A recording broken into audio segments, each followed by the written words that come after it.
Hello বন্ধুরা, সেলাইয়ের চ্যানেলে তোমাদের সবাইকে স্বাগত জানিয়ে শুরু করছি। আজকে তোমাদের দেখাবো একটা বেডশিট যেটা আয়রন করতে গিয়ে পুড়ে গেছে। নতুন বেডশিট কিন্তু আয়রন করতে গিয়ে পুড়ে গেছে। বেডশিটটা এখন কি করে রিফু করব। অনেকটা জায়গা পুড়ে গেছে। এতটা জায়গা শুধু সুতা দিয়ে রিফু করা যাবে না। শুধু সুতা দিয়ে রিফু করলে দেখতেও বেশি একটা ভালো লাগবে না। তা কি করা যায়? তো এখানে আমি ভাবছি যে একটা ফুল করে নেব। তার জন্যে আমি একটা গোল করে কাপড় কেটে রেখেছি। এটা 5.5 ইঞ্চি লম্বাটা আছে, চারিদিকে 5.5 ইঞ্চি করে আমি কেটে রেখে দিয়েছি। একটু বেশি আছে, 5.5 ইঞ্চি থেকে 2 সুতা বেশি আছে। একটু বড় করেই কেটেছি, কারণ এটা আমি মুড়িটা ভেঙে সেলাই করব তার জন্যে। আর এখানে 3.5 ইঞ্চি করে কাপড় আমি টুকরা করে কেটে রেখেছি।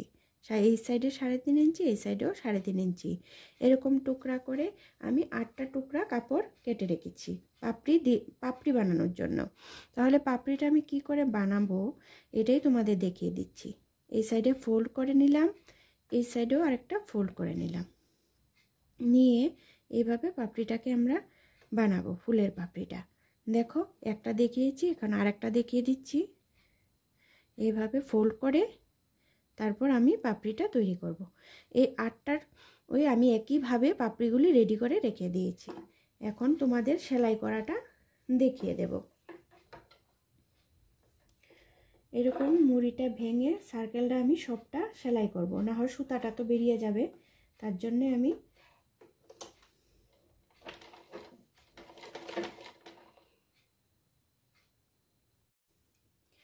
দেখো, আমি গোল করে চারোটা দিক মুড়িটা ভেঙে সেলাই করে নিয়েছি। আর যে পাপড়িটা ভাঁজ করে রেখেছিলাম, এই পাপড়িগুলি প্রত্যেকটা পাপড়ির একটা একটা সাইড আমি সেলাই করে জয়েন করে দেব। একটা সাইড জয়েন করলেই হবে, এই সাইডটা জয়েন করব। যেই সাইডটা ওপেন থাকবে এই সাইডটা আমি জয়েন করব সেলাই করে। প্রত্যেকটা পাপড়ি একটা সাইড জয়েন করলেই হয়ে যাবে। দেখো, এই একটা একটা সাইড আমি জয়েন করে সেলাই করে নেব।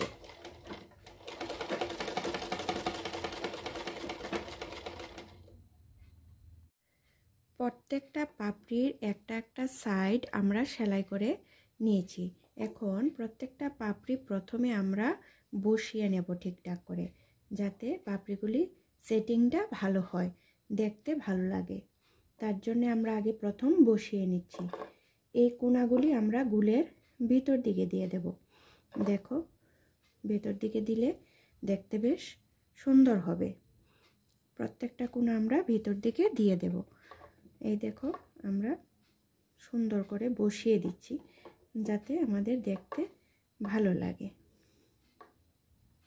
গোলের ভিতরে থাকে প্রত্যেকটা কোণা। এখানে আমাদের 8টা পাপড়ি আছে, 4টা পাপড়ি বসানো হয়ে গেছে, আরও 4টা রয়েছে। এরকম করে আমরা বসিয়ে তারপর আস্তে আস্তে করে সেলাই করব।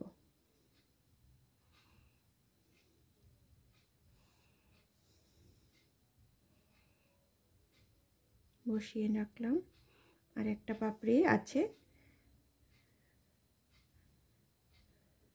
দেখো, আমরা পাপড়িগুলি বসিয়ে সুন্দর করে সেট করে রেখেছি। এখন আমরা এই পুরোটা আস্তে আস্তে করে সেলাই করে বসিয়ে দেব।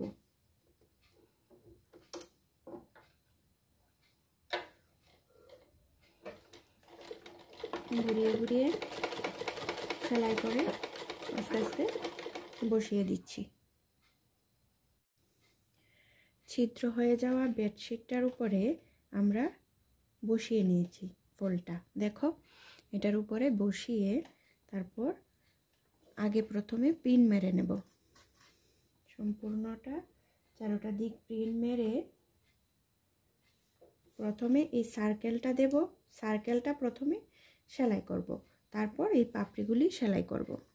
পাপড়িগুলি পরে সেলাই করব, আগে সার্কেলটা সেলাই করে নেব।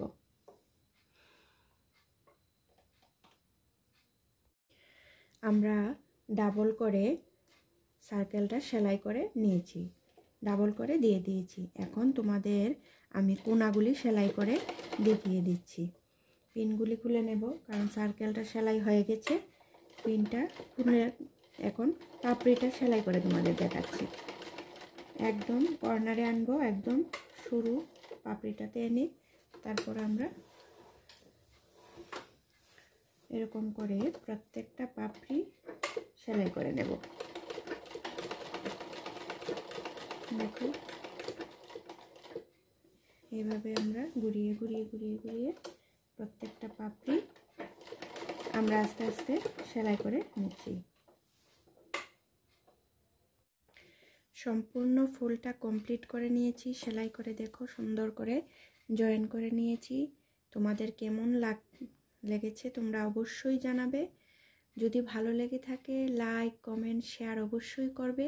যারা সাবস্ক্রাইব করেছো তাদেরকে অসংখ্য ধন্যবাদ, আর যারা এখনও সাবস্ক্রাইব করোনি তাদেরকে অনুরোধ রইল সাবস্ক্রাইব করার জন্য। আবার দেখা হচ্ছে পরবর্তী ভিডিওতে।